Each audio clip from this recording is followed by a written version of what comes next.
Scroll, je m'attends à rien, mais je sens que je vais quand même être déçu. Le truc, c'est qu'il y avait beaucoup de monde sur Zcasing et sur Layer 0, et c'était des projets qui étaient très valorisés, et sur lesquels il y avait, enfin pré-valorisés plutôt, et sur lesquels il y avait pas mal d'argent levé. Scroll, on n'est pas sur le même niveau honnêtement, c'est en dessous hein, d'un Zcasing, d'un Layer 0, donc faut clairement pas avoir trop d'attentes. Là le souci c'est que les gens qui se plaignent des airdrops, ils vont toujours sur le prochain en ayant encore plus d'attentes, ils vont être encore plus déçus, enfin en tout cas c'est le ressenti que j'en ai, hein. Moi je le sens comme ça, pas tout le monde, mais ceux qui critiquent le plus, généralement c'est les premiers à aller farmer le premier truc dont tout le monde parle, et Scroll c'est pas nouveau, hein.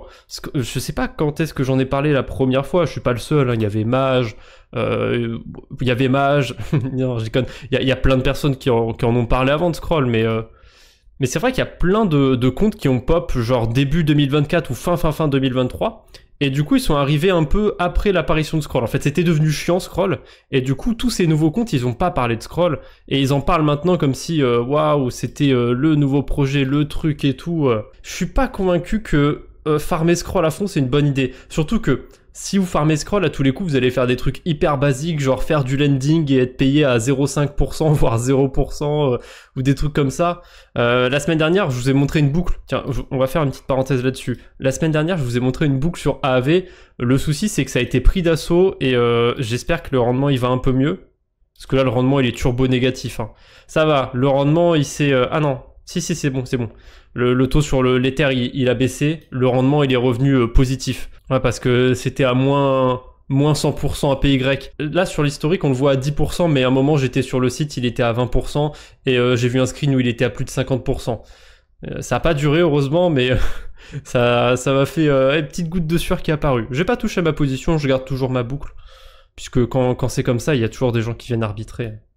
Nuri, c'est un peu mieux que ça. Ça vaut pas Token, mais bon. Token, c'est lourd. Et en fait, le truc, l'erreur que les gens vont faire avec Scroll, c'est qu'ils vont aller farmer des points. Et il faut pas farmer des points. C'est une mauvaise idée. Parce que tout le monde farme les points, et ils sont très faciles à farmer, et vous allez être dilué de fou. Alors qu'à côté, on a des protocoles comme Token, qui filent des rendements pas possibles. Le token s'apprécie, donc les rendements s'apprécient avec le temps. Voilà. Hein. Alors, il y a quand même plus de TVL qui arrive. Hein. La TVL a doublé quasiment depuis que j'en ai parlé la première fois. Et je remercie Corv. C'est Corv qui m'avait partagé le protocole. Voilà. Je pense pas qu'il soit encore là sur le chat, mais généralement, il vient en fin de live à chaque fois. Voilà. S'il est sur la rediff ou quoi, c'est le GOAT. C'est lui qui m'a partagé le protocole en premier. Après, je me balade beaucoup sur DeFi Lama et tout. J'aurais fini par tomber dessus. Mais je l'ai eu encore plus tôt grâce à lui. Donc là, vous avez le choix entre farmer des points en mettant des liquidités avec 0% APR sur la plupart des protocoles. Les points, peut-être qu'ils vaudront 10% APR, peut-être qu'ils vaudront 100% APR, peut-être plus, peut-être moins, j'en sais rien. Là, je peux déposer sur une pool stable. Le Chi, c'est un stablecoin backé par l'USDC. Il y a que de l'USDC en collatéral, donc c'est comme de l'USDC, 128% APR. Bah moi en fait je viens directement farm ça, parce qu'en plus, en venant farmer sur Token, je vais faire des frais de transaction, même si le protocole Token me rapporte pas de points, pas encore, parce qu'à mon avis, vu comment il prend en popularité, ils vont finir par distribuer des points aussi, c'est sûr. Voilà, je sais pas si ça va être rétroactif, mais si c'est rétroactif, c'est jackpot. Hein. Donc j'en étais où je vais claquer des transactions pour mettre ma position en place. Et qu'est-ce que je fais ? Je suis insolent, qu'est-ce que je fais ? Je récupère mes intérêts de temps en temps. C'est pas optimal. Sur mon tableur, j'ai un truc pour vérifier quand est-ce que c'est le plus optimal pour récupérer ses intérêts. Je suis sûr que je dois le faire au moins une fois par semaine. Je suis sûr que c'est pas optimal et que le meilleur à faire, ce serait de récupérer toutes les 2-3 semaines par rapport aux frais de transaction. Mais le truc, c'est que je m'en fiche parce que je le fais un petit peu plus souvent, parce que ça me permet de faire un petit peu plus de transactions, de payer un peu plus de frais, et du coup de gratter quelques points en plus. Peut-être que les points vaudront le coup, peut-être pas. Je perds pas grand chose au niveau des frais, hein. Comme je vous dis, c'est réfléchi, le fait de récupérer les intérêts un peu plus régulièrement que d'habitude. Voilà, même là on peut farmer des points. Perds pas ton temps sur Scroll, va faire la 406e quête, saison 12 de l'IDEA. T'as oublié épisode 8, bis. C'est la saison 12.2 d'ailleurs. Alors sans déconner, l'INEA ils arrêtent jamais. J'ai vu passer la news mais je l'ai même pas mis de côté je crois pour le récap. L'INEA je m'en bats les steaks, c'est abusé. Hein. Après, faites attention quand même. N'allez pas mettre tous vos liquidités sur un protocole parce que les rendements sont sexy. Là, je pense que le rendement il s'explique tout simplement parce que il distribue un max de tokens. Le modèle du protocole, c'est un VE33, et du coup, il y a beaucoup d'inflation sur ces protocoles, et comme il y a des osos qui achètent le token du protocole, bah ça maintient en fait ces rendements élevés, donc tant mieux, hein. Mais honnêtement, gardez à la limite les tokens si vous voulez, mais n'en achetez pas, hein. Vraiment, c'est un piège, les tokens de VE33, non, n'achetez pas. Token, c'est pas mal, mais pareil, on met pas toutes ces liquidités sur un protocole, sait-on jamais, pourrait toujours y avoir une faille qui est découverte. Oula, moi, je dump, je prends que le yield. Ah, moi, je fais ça, hein. Moi, je prends le yield. Mais il y en a qui pourraient être tentés, parce que 2021, j'ai vécu ça, et 2021, c'était autre chose. Mais 2021, si tu regardes le PancakeSwap, le token a explosé. Et pour qu'il explose, il fallait bien qu'il y ait des gens qui en achètent. Et crois-moi que PancakeSwap, ça a imprimé un max, hein. On est sur un niveau qui était vraiment abusé, hein. L'inflation, elle était vraiment vénère. C'était 40 tokens par bloc. Un bloc, c'était toutes les 3 secondes. Donc il y avait... attendez, on va faire le calcul. Chaque minute, il y avait du coup 800 cakes. Donc chaque heure, 48 000 cakes. Chaque jour, 1 million de cakes qui étaient imprimés. Donc ça faisait sur la première année de PancakeSwap quasiment 400 millions de cakes. Je vous laisse aller voir le supply de PancakeSwap. Je vous laisse même pas aller le voir, je vais vous le montrer. Vous allez péter un câble. Alors ils ont vite baissé un petit peu cette inflation, mais elle est restée... elle est restée très élevée, elle a même pas été divisée par 2, hein, la première année, je crois. Il y a 266 millions de cakes. Donc il y avait... non, je crois qu'ils ont assez vite baissé l'inflation. Mais au début, c'était ça. C'était complètement zinzin, l'inflation du début. Mais s'il t'enloque une partie, n'oubliez pas de voter pour les bribes et rewards. Il y a rien de loqué sur Token. Il y a rien de loqué. Tu récupères 100% des tokens que tu farmes. Donc non, c'est pas des VE tokens. Tu récupères que des TKN. Tu peux tout dump. Il y a pas de vesting, rien. Ça, c'est bien. Après, c'est le principe des VE33, hein. Sur les pools, en général, sur les VE33, c'est full token. Celana, Aérodrome, Vélodrome, c'est full token, il n'y a pas de vesting. Bref, commençons, hein, si vous le voulez bien. La première news, comment ne pas passer à côté, il me semble pas en avoir parlé dans le DeFi Actu d'hier, il me semble que c'est sorti après. On a Van Eck qui dépose une demande d'ETF pour Solana. En réaction, le prix du sol a déjà augmenté de 10%. Je crois qu'il est toujours dans les $140, et voilà, il est toujours en hausse entre guillemets depuis hier. Donc plutôt bonne nouvelle du côté de Solana. Ça m'étonne que ça vienne aussi vite parce qu'on a seulement eu les demandes du côté du Canada, et j'avais dit que dans le dernier live que le Canada ils avaient un petit coup d'avance en général par rapport aux États-Unis. Faut croire que ce cycle-là, non. Ouais, ça va vite en ce moment du côté des États-Unis.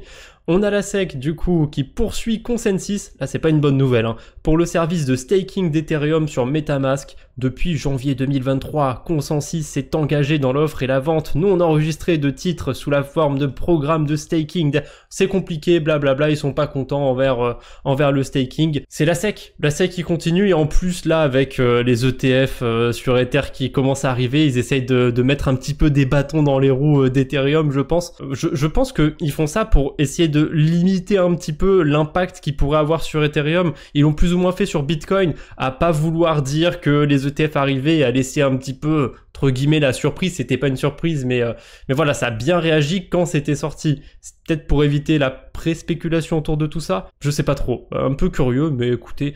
On verra bien. Dans la foulée, il y a aussi, la SEC a aussi déclaré que les services proposés par Lido et Rocket Pool concernant le staking sont des securities. Pas une bonne nouvelle, du coup, le token de Lido, il a pris moins 20%. Non, ça c'était pas le bon token, ça c'était le token de Rocket Pool qui a bien baissé aussi, il a pris un bon moins 10, moins 15%. Et Lido, pareil, hein, moins 20%. Aïe aïe aïe. Après, moi, Lido, c'est un token que j'aime bien. J'en ai parlé aussi dans une vidéo récente, et du coup ça c'est pas inintéressant pour moi, vu que c'est un token qui m'intéresse. Là c'est nickel. Gary vient de me faire un petit discount. Honnêtement, je vais regarder ça avec intérêt. J'espère qu'après le live j'aurai un petit peu de temps, parce que on sait jamais. Scroll. Voilà, là on va parler de Scroll. On en reparlera peut-être après le DeFi Actu, parce que il y a plein de choses à dire sur Scroll en ce moment, mais il y a ce fameux système à points sur Scroll, et ils ajoutent régulièrement de nouveaux protocoles ou de nouveaux actifs qui peuvent générer des points. Et là, ils nous ont rajouté le Wrapped Bitcoin, le Solve BTC et le WEETH d'Etherfi. Alors en soi, c'est pas une mauvaise chose, hein, c'est cool qu'il y ait des nouveaux actifs qui peuvent générer des points. On a aussi Pencil Protocol qui a été ajouté. Par contre, le Solve BTC, c'est vraiment un actif que je trouve très curieux. Je sais pas exactement d'où il est bridgé, je sais plus trop ce que c'est exactement. J'avais été voir sur le site de Solve, mais je me suis pas intéressé plus que ça. En tout cas, je le retrouve sur plein d'écosystèmes, hein. Il est sur Mods, il est sur Core, il est sur quasiment tous les layers 2 de Bitcoin, il doit être sur Linea à tous les coups. Il est partout. En ce moment, je le vois partout. Je crois qu'il est même sur la Binance Smart Chain. C'est vraiment fou. Sauf que à chaque fois que je le vois sur un protocole, surtout sur des protocoles de prêt d'emprunt, d'ailleurs je vous ai donné plusieurs exemples, c'est que des protocoles de prêt d'emprunt et je vais tous les ouvrir, je vais tous vous montrer. À chaque fois, on retrouve des millions, des dizaines de millions, parfois des centaines de millions de dollars de déposés sur des rendements à 0%. C'était sur Mod, je crois, sur EasySwap, qui a eu un drama il n'y a pas très longtemps. Il y a une whale qui avait déposé je sais pas combien de millions de dollars de Solve BTC, il me semble, sur une pool de liquidité, avec une range pas possible, donc le rendement était littéralement à 0%. Pour simplifier pour les débutants, voilà, une whale qui avait déposé des bitcoins avec un rendement à 0% sur une pool de liquidité, ça n'avait aucun sens. Là pareil, 36 millions, alors c'est cool, hein, ça pump un petit peu les chiffres de Core, mais ouais, 36 millions qui servent à quoi? Il y a personne qui en emprunte, je vois pas trop l'intérêt. Pareil, du côté de Avalon sur Merlin, 107 millions de dollars, 0,05% d'intérêt. Me faites pas croire que c'est pour farmer l'airdrop d'Avalon. Tout le monde s'en fiche et c'est un protocole de prêt et d'emprunt. Ah tiens, ils sont sur Scroll eux aussi. Ah, il n'y a pas encore le Solve BTC, donc pour l'instant il n'y a pas de liquidité. Du côté de Core, voilà, du côté de Core aussi, Avalon, 20 millions de dollars. Et sur le reste, il n'y a que dalle. Regardez, il y a 100 USDT, 50 USDC de déposés. 1 centime de Core BTC. Par contre, 18 millions de dollars de Solve BTC. On voit tout de suite qu'il y a un problème avec cet actif. Et pour terminer, pour boucler la boucle, comme on parle de Scroll, voilà, même sur Scroll, on peut retrouver le Solve BTC. Ah d'ailleurs, on a le point M. Je crois que le point M, il est bridgé depuis Merlin Chain et le point B depuis la Binance Smart Chain. On voit que c'est beaucoup le Solve BTC point B. Ce serait pas Binance qui ferait des carabistouilles. Franchement, ce serait cohérent, hein. Bridgé depuis la Binance Smart Chain comme par hasard, 14 millions de liquidités déposées avec un rendement de 0%. Là, c'est vraiment littéralement 0%. Il n'y a pas d'emprunt. Il y a aucun emprunt. On peut pas emprunter le Solve BTC. Donc oui, ils vont récupérer des points. Mais honnêtement, ça pourrait pas être Binance qui fait ça? Parce que Binance, ils ont v'là le collatéral qui bouge pas. Ce serait pas des foufous à prendre genre... à tous les coups, pour eux, c'est 1% de leur BTC et aller 2% de leur BTC. Qu'est-ce qu'ils s'en battent les couilles s'il y a un protocole qui se fait hacker? Ils vont perdre que de chi. Et en échange, eux, ils récupèrent des points pour des protocoles et tout, hein. Franchement... Je sais pas, ça vient de faire ding dans ma tête d'un coup. Ah, il y a des chances que ce soit ça, hein. Toujours sur Scroll, on a Mitosis aussi qui devrait bientôt se déployer sur Scroll. Voilà, Mitosis, pareil, c'est autour du liquid restaking, ça vient par-dessus Etherfi. Il y a pas mal de gens qui spéculent sur un airdrop. Et si vous voulez faire du prêt et de l'emprunt sur Scroll, c'est plus cher en frais de transaction parce que c'est un protocole qui est un peu spécial, c'est un protocole de prêt d'emprunt cross-chain, mais synonyme, on n'en parle pas assez, je trouve, c'est un bon protocole. Il permet de déposer, d'emprunter sur des blockchains différentes, un peu comme Prime Protocol, sauf que lui, il utilise Wormhole. Voilà, synonyme, c'est sympathique, et en plus, quand on dépose sur la plupart des pools, on peut récupérer des points, et en gros, ces points, ils vous rendront éligibles à des tokens, à des incentives, si jamais le protocole synonyme touche des incentives. Donc ça peut être sympathique de ce côté-là. Voilà, si ça vous intéresse. En plus, Synonyme, il distribue des marks. Après, est-ce que c'est vraiment intéressant de farmer ces marks? Parce que, oui, voilà, on en parle, l'airdrop de Scroll, tout le monde en parle. Mais il y a un truc qui m'a fait halluciner, c'est cette petite infographie que partage Mingo Airdrop. Il y a moins de 100 000 wallets qui ont plus de 500 marks, et il y a 80% des wallets qui ont 200 marks. Enfin, moins de 200 marks, pardon. C'est simple de faire le calcul, hein, mais en gros, ça veut dire qu'il y a déjà plus de 2 millions de wallets sur Scroll, et ils viennent à peine de commencer leur système à points. Ça a commencé il y a quoi, quelques semaines, tout au plus. Je sais pas, ils vont sûrement le faire durer 6 mois, leur programme de points. On va sûrement en avoir pour jusque Noël. Déjà 2 millions d'utilisateurs, ça va être méga dilué ce truc. Donc Scroll, c'est sympa, mais pour moi, c'est vraiment le genre d'airdrop qu'il faut voir comme un bonus. Faut avant tout faire des choses utiles sur cet écosystème. Alors parfois, il y a des trucs qu'on peut faire vraiment dans l'optique de farmer. Sur l'airdrop de Blast, par exemple, il y a certains protocoles sur lesquels il fallait pas nécessairement apporter beaucoup de liquidité pour récupérer des goals, pour récupérer des points.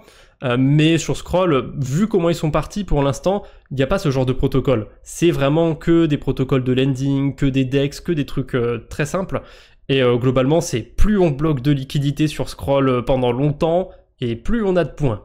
Et ça, du coup, ça fait un airdrop qui est très linéaire, et les airdrops linéaires, c'est bien pour les baleines. Si vous avez un petit portefeuille, vous pouvez farmer Scroll, il n'y a rien d'interdit, allez-y, comme vous voulez, mais ça va pas, vous partez avec un malus, quoi. Vous allez clairement être désavantagé par ceux qui ont plus de liquidité que vous.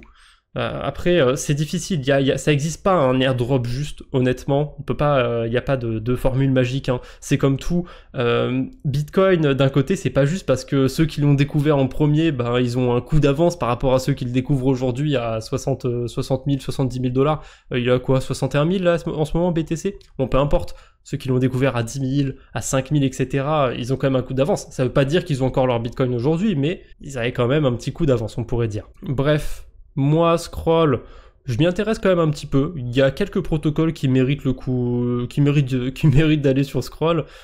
Mais bon, je sais pas si eux, ils vont tenir aussi après leur système d'incentive, parce que j'ai l'impression que c'est le modèle un petit peu des Layer 2. On n'a pas besoin de 15 000 Layer 2, mais pourquoi il y en a plein qui pop? Eh ben parce que ils vous incentive, ils vous donnent des points, ils vous donnent des airdrops et tout, et en échange, vous en rendez pas compte, mais vous leur donnez des frais, vous leur donnez pas mal de choses, et j'ai l'impression que le modèle des Layer 2, c'est pas de tenir sur le long terme, c'est de faire un truc vraiment court terme, sur même pas 1 an, 2 ans, où ils peuvent générer un max de frais possible pour rembourser les investisseurs et pour se faire de la marge du bénéfice. Voilà, Scroll, c'est pareil, quand vous utilisez leur blockchain et tout, ça leur génère des intérêts, ça leur coûte aussi de l'argent de tenir toute cette infrastructure, mais en général, c'est l'argent des investisseurs qui sert à faire tenir l'infrastructure du Layer 2. Donc je sais pas, c'est assez intéressant pour en débattre assez longtemps. On enchaîne avec Symbiotic. Pareil, ça c'est un protocole qui a fait un peu parler de lui. Bon, pour l'instant, il n'y a plus vraiment de place pour déposer dessus. Symbiotic, c'est un protocole de restaking. Il vient il vient concurrencer Eigenlayer, et Symbiotic, c'est nul autre que Lido derrière. Donc voilà, on a quand même un beau petit nom derrière Symbiotic, ça mérite le coup d'œil, et là ils font pas mal de partenariats en ce moment, donc il y a Renzo, qui ont le Easy Ethereum, ok, pourquoi pas. Et j'ai vu ce partenariat, je me suis dit, ils sont encore vivants eux? Ils ont fait un partenariat avec AffiniDeFi. Alors AffiniDeFi, c'est une sorte de Yearn Finance, enfin en tout cas c'était surtout une sorte de Yearn Finance sur Polygon, mais il y avait très très peu de liquidité dessus, et ils ont un système à points, ça doit faire quoi, 1 an, même plus, je crois que c'est un des systèmes à points les plus vieux de la DeFi, si ce n'est le plus vieux de la DeFi, il est lancé depuis une éternité celui-là. Et du coup, non, ils sont encore là. Ils sont lancés un petit peu sur la hype des protocoles de restaking. Et pour rappel, AffiniDeFi, ils ont levé plus de 10 millions de $. C'était en 2022 ou avant encore. Il y a Coinbase et tout qui a mis des fonds dessus. Donc, non, ils sont encore là. Et à mon avis, leur protocole coûte que dalle en infrastructure. Et vu qu'ils ont levé un max de thunes, même s'ils ont très peu de liquidité ou quoi sur leur protocole, ils peuvent tenir le coup encore plusieurs années, il n'y a pas de problème. Ils vous feront des systèmes à points sur 10 ans s'il le faut, je pense. Mais ouais, d'ailleurs, tiens, ils ont fait une faute de frappe dans leur description. Testnet, ils l'ont mal écrit. Bref, ça vous donne déjà une idée d'AffiniDeFi. Je veux pas trop cracher sur le protocole. Au début, j'étais content de farmer mes points dessus, mais ça a duré 1 mois, 2 mois, 3 mois, 5 mois, 6 mois. C'est bon, au bout d'un moment, forcez pas trop l'affaire. Les levées de fonds. Heureusement, on n'a pas eu de hack depuis hier, donc on peut passer directement aux levées de fonds. On a Mega Ethereum, je sais pas trop ce que c'est. Ils se vendent, enfin sur Crypto Fundraising, c'est vendu comme une blockchain de temps réel, et sur leur description, je vois que ça parle de streaming, etc. Ce serait pour permettre des transactions vraiment très très très rapides, et jusqu'à plus de 100 000 transactions par seconde. Bon, toujours ces chiffres-là, ce concours de taille de bits, oui, dans la théorie, notre blockchain, elle fait ci, mais quand il y a des vraies transactions, ça fait pas ça. En général, ça se passe rarement bien. Par contre, il y a Ethereum, enfin, il n'y a pas Ethereum, il y a ETH dans le nom, et c'est un Layer 1, donc c'est assez curieux, Megaeth, ce projet. Ils ont levé 20 millions de $. Voilà, en fait je l'ai juste passé dans le DeFi Actu parce qu'ils ont levé pas mal de sous. En ce moment je trouve qu'il y a un petit creux sur les levées de fonds, mais il y a toujours un protocole random qui arrive, enfin random, pour moi il est random parce que je le connais pas, et qui lève des dizaines de millions de $. pourquoi pas. On a Bluefin aussi, qui a reçu des fonds de Flow Trader, on sait pas combien. Hein. Et Bluefin, c'est un protocole de trading de perpétuel sur Sui. Ils ont déjà levé des fonds dans le passé, il s'appelait autrement avant, il me semble. Et je sais plus combien ils ont déjà levé, mais ils ont déjà pas mal d'argent en banque Bluefin, donc à mon avis ça pourrait être sympathique du côté de Sui. On a Phoenix, là je pense qu'on est dans un des records en termes de petites levées de fonds, et sur du 300 000 $, c'est déjà pas mal. Hein. Moi j'aimerais bien les avoir comme ça d'un coup, du jour au lendemain dans mon compte en banque, 300 000 $. Bon après, c'est de l'argent fait pour du développement et tout. Hein. C'est pas fait pour s'acheter une villa... où est-ce que ça coûte pas cher? Aux Seychelles peut-être, il y a moyen d'en acheter une pour 300 000 $. Oh, doit y avoir moyen. Non, c'est pas fait pour ça. En tout cas, Phoenix c'est un protocole sur Blast, un échange décentralisé. Par contre, ce qui m'étonne, c'est que je vois Linex dans les investisseurs, et je crois que c'est un protocole sur Linea, si je dis pas de bêtises. Donc ça m'a étonné de voir un protocole sur Linea participer à une levée de fonds pour un protocole sur Blast. Et vraiment, hyper random.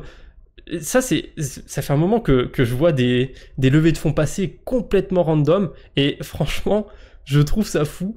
Il y a un jeu Play to Earn sur le golf, un jeu Web3 Play to Earn sur le golf. Déjà, c'est quoi cette phrase? Qui a levé 1,3 million de $. Voilà. Alors moi, j'ai rien contre les jeux de golf, c'est pas mon truc, les jeux vidéo de golf. D'ailleurs, je crois qu'il s'appelle plus Tiger Woods à cause du drama qu'il y avait eu sur Tiger Woods, il battait sa femme ou un truc comme ça, lui. Ah, c'est pas bien, il a utilisé quoi, un fer 7, un driver, un putter, bref. Peu importe, Tiger Woods, je crois que c'est plus lui qui a son nom sur les jeux, mais peu importe, vous connaissez peut-être. Bah voilà, un Play to Earn, Web3 Golf Game. Ça me paraît pas mal, $1 million. Hein. J'espère qu'ils vont pouvoir faire un truc sympa. Je vois déjà Packs and Cards Today. Je sens que ça va être blindé de microtransactions, ce truc. Ouais, non, ça va pas être pour moi, en tout cas. Au préambule de ce live, je vous ai dit que j'aurais une petite news sur Avail. C'est vraiment une petite news. Hein. Dans le DeFi Actu, dans le dernier qui est sorti, je vous ai dit qu'il y avait Mochaverse et Layer 3 je vous ai dit qu'il y avait Mochaverse et Layer 3 qui allaient être... Oh, mais décidément.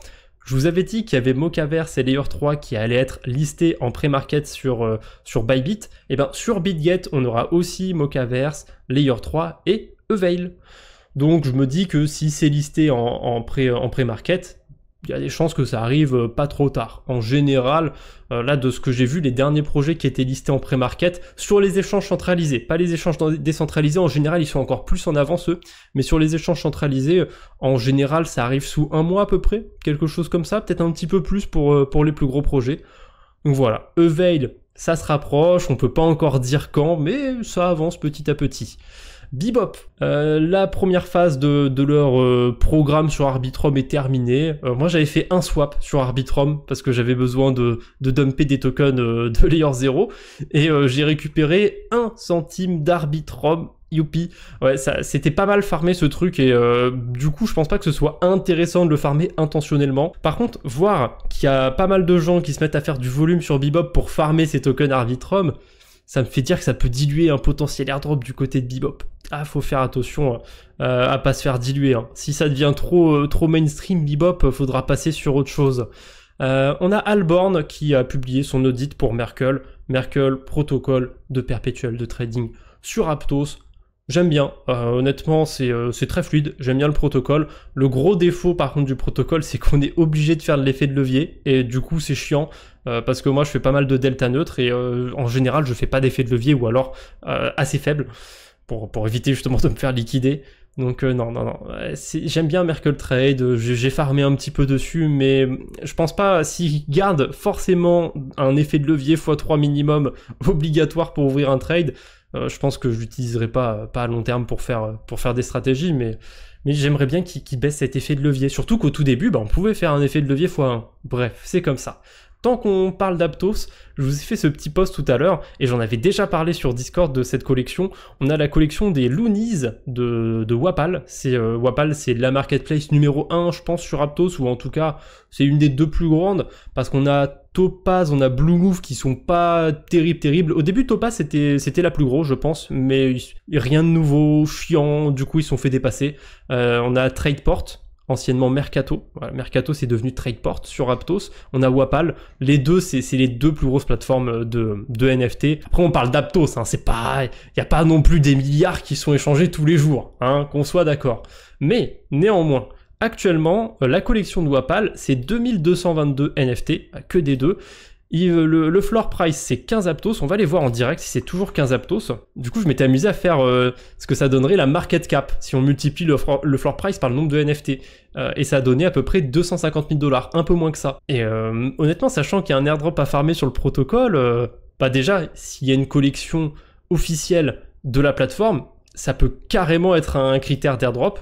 Possible, hein, ça veut pas dire que ça va en être un. Peut-être qu'ils vont plus faire une filouterie et ça va pas être détenir un des NFT, mais ça va être avoir fait tant de volume sur cette collection. Vous voyez, peut-être que ce sera ça le critère bonus par rapport à leur collection, j'en sais rien. Mais en hold 1, ça peut être pas mal. Alors bon, là ça a augmenté, c'est 15 Aptos. C'est vrai que la première fois que j'en ai parlé sur Discord, c'était 6 Aptos. Si j'ai moins envie d'en acheter un tout de suite, c'est clair.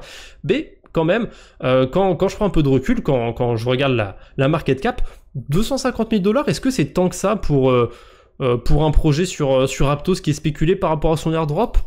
Je sais pas. Après, si ça fait un x4, ça ferait quand même 60 Aptos par NFT.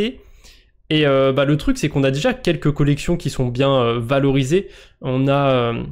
alors, je vais vous montrer le top des collections. On a les Monkeys qui valent quasiment 30 Aptos de floor price, les Aptomingos à 45, il n'y a que les Pontem Space Pirates qui sont plus hauts, ils sont à 92, et ensuite on a les Pontem Dark Ages à 57. Et Pontem, c'est un des, si ce n'est le plus gros projet sur Aptos, honnêtement. Donc voilà, si eux ils sont déjà à 57 Aptos, 92 Aptos, je sais pas si on peut imaginer un Loonies à plus que ça, vous voyez. Surtout que les Pontem Space Pirates et les Pontem Dark Ages, il y en a 1000 chacun. Là, les Loonies, il y en a 2222. Donc je pense c'est déjà pas mal capitalisé. Mais si on veut jouer le move de la saison sur Aptos, des airdrops sur l'écosystème, c'est pas tant capitalisé que ça. En fait, ça dépend de comment on se positionne, comment on se place par rapport à cette collection. Voilà, soit on peut la comparer aux autres collections et se dire que c'est déjà bien valorisé, soit on compare par rapport à une spéculation sur un airdrop et c'est peut-être pas tant valorisé que ça. Bref, je l'ai pas mis dans le thread, mais il y a aussi Amnis qui est une collection. Et eux, ils stagnent un petit peu autour de 12 Aptos. Voilà, j'en avais parlé au même moment que les Loonies. Ils étaient autour de 10-12 Aptos. Et voilà, ils sont toujours autour de 11,5-12. Et Amnis, c'est le plus gros protocole de liquid staking. Il y a quoi, 100 millions de TVL dessus? Quelque chose comme ça? C'est pas mal. Si jamais ça vous intéresse de spéculer là-dessus... Après, bien évidemment, ceci n'est pas un conseil en investissement. Qu'est-ce que je disais d'autre dans... Ah oui, je faisais un petit pic par rapport à Scroll. Alors, je vous dis pas ne farmez pas Scroll et farmez Aptos. Hein. J'espère que j'ai pas été trop maladroit dans le thread, mais en gros, quand vous voyez qu'il y a pas mal de gens qui se ruent sur Scroll pour aller farmer des points, alors qu'à côté, dans l'ombre, on a des trucs comme Aptos, on a des trucs comme Sei, où il y a des trucs qui se build et personne n'en parle quasiment, c'est dommage d'allouer tout son temps au projet dont tout le monde parle, parce qu'au final, on va être dilué, ça va être intéressant, mais sans plus à tous les coups. Il n'y a pas de garantie du coup sur Aptos, c'est plus risqué, mais c'est pas inintéressant. Et en plus, attendez, je l'ai dit où? Je l'ai dit ou pas là-dedans? Je vous parle d'Aptos depuis un moment, il y a plein de tokens à péter à farmer en ce moment sur la DeFi d'Aptos. Au lieu de dump, je pense que ça peut être un bon coup de miser sur ce genre de collection. En plus, si vous farmez sur Aptos, il n'y a même pas nécessairement besoin d'investir sur les NFT. Il y a plein d'incentives à aller chercher sur Aptos, et suffit que vous ayez, je sais pas, 1000 balles de déposer sur Aptos. Je pense depuis le temps que j'en parle, si vous avez farmé un petit peu sur Aptos, vous avez accumulé quelques tokens Aptos. Et bah si vous les avez pas vendus, vous pouvez juste les réinvestir là-dessus. Ça peut être un pari. Au moins, qu'est-ce qui se passe au pire des cas? Vous vous retrouvez avec un JPEG qui vaut rien. C'est pas cool, mais voilà. Et au mieux, vous vous retrouvez avec un airdrop en plus, peut-être. Je sais pas, on verra bien. Sur Arias, on a quoi en ce moment? Vous voyez, on a 15% en déposant des stablecoins, dont 10% en Aptos. C'est pas mal. Il y a PancakeSwap aussi, sur les pools de liquidité. On a une pool avec deux versions de l'USDC à 20% à peu près. Payé quasiment que en Aptos, c'est pas mal en vrai. C'est pas si fou, mais c'est pas si mauvais. Une pool USDC, USDT aussi, à 19%. C'est pas incroyable, mais c'est pas mauvais. Et allez, pour terminer, c'est plus d'actualité. Malheureusement, je l'ai RT quand même tout à l'heure, c'est quand c'était d'actualité, mais là ça l'est plus. Il y a SonarWatch qui a testé la fonctionnalité Blink sur Solana. En gros, ce qu'ils ont fait, c'est qu'ils vont lancer leur propre validateur sur Solana. Et pour fêter ça, ils ont filé 50 tokens Solana, gratos, aux 1000 premières personnes qui venaient. Il fallait avoir 1000 wallets, j'ai envie de vous dire. Il y a quand même un petit hic, hein, c'est que les tokens Solana, vous pouvez pas les récupérer tout de suite. C'est des tokens Solana pré-stakés. Ça veut dire que ils vont servir à aller sur leur validateur, à être stakés, et du coup, vous pourrez les récupérer que le 25 décembre. Mais c'est un truc où il fallait littéralement juste cliquer sur un bouton pour récupérer 0,05 Solana. C'est pas une fortune, mais pour l'effort que ça demande, bah ça se prend, hein, ça fait plaisir. Donc je trouve que c'est une bonne initiative, et ça permet au moins de voir un petit peu ce que c'est les Blink. Donc c'est tout con en fait, les Blink, c'est ce genre de petite intégration qu'on peut mettre. Alors là, c'était pour récupérer un peu de Solana, mais de ce que j'ai vu, on peut le mettre sur d'autres endroits pour, j'en sais rien moi, pour faire une interaction, pour faire un vote de gouvernance, même des trucs comme ça, hein, pour faire un don, pour faire plein de choses, plein de transactions on-chain, mais en dehors des protocoles de DeFi. C'est ça qui est intéressant, c'est que ça peut se faire en dehors des protocoles. Il y avait même des intégrations sur des postes X, où en bas, on pouvait avoir des petits boutons, comme je vous ai dit, vote de gouvernance, faire un don, des trucs comme ça. Et c'est plutôt pas mal, je trouve. Voilà. Bon, après, le souci, j'avais un peu critiqué ça quand je l'avais vu, c'est que ce genre d'intégration, ça peut être bien pour les scammers, hein. Ils peuvent vous mettre un post, ah, vous êtes éligible à tel airdrop, et juste en dessous, vous avez un bouton où vous pouvez directement payer, genre, je sais pas, 0,1 Solana, et hop, vous cliquez sur le bouton et ciao. Enfin, faut quand même valider la transaction dans son portefeuille, parce que si je dis pas de bêtises, ça fonctionne ça fonctionne que sur Phantom, que sur le wallet Phantom. C'est à peu près tout ce que j'avais pour les news. Pour ceux qui étaient sur la rediffusion YouTube, je vous laisse mettre un pouce bleu, vous abonner. On se retrouve bientôt, j'espère. D'ici là, portez-vous bien. Salut tout le monde.